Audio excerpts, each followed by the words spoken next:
নির্বাচনের ব্যাপারে আপনারা সবসময় একটা বলেন যে আমরা আইন শৃঙ্খলা বাহিনী কোনো নিয়োগই হয় নাই, এই জন্য আমি আপনাদের স্ট্যাটিস্টিক্সটা দিতেছি ইলেকশনের আগেই, মানে আমার এই পর্যন্ত কিন্তু 15,851 জন পুলিশ আমরা নতুন নিয়োগ দিয়েছি যারা ইলেকশনের আগে হয়ে যাবে।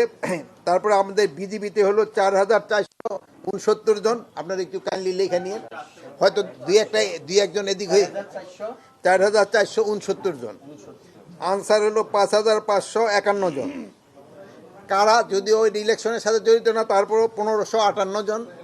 আমরা ফায়ারে নিয়োগ দিছে 204 জন, প্লাস আমরা র্যাবে যারা ছিল প্রায় আমরা অলমোস্ট আগের র্যাবের থেকে আমরা নতুন র্যাবে নিয়ে আসছি, প্লাস আমাদের কোস্টগার্ড তো জানেন নেভি থেকে আনা হয়।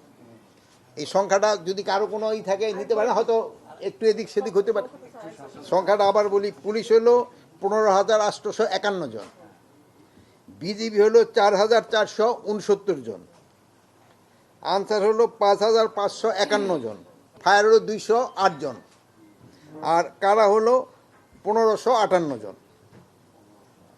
এগুলি কিন্তু সব নতুন নিয়োগ।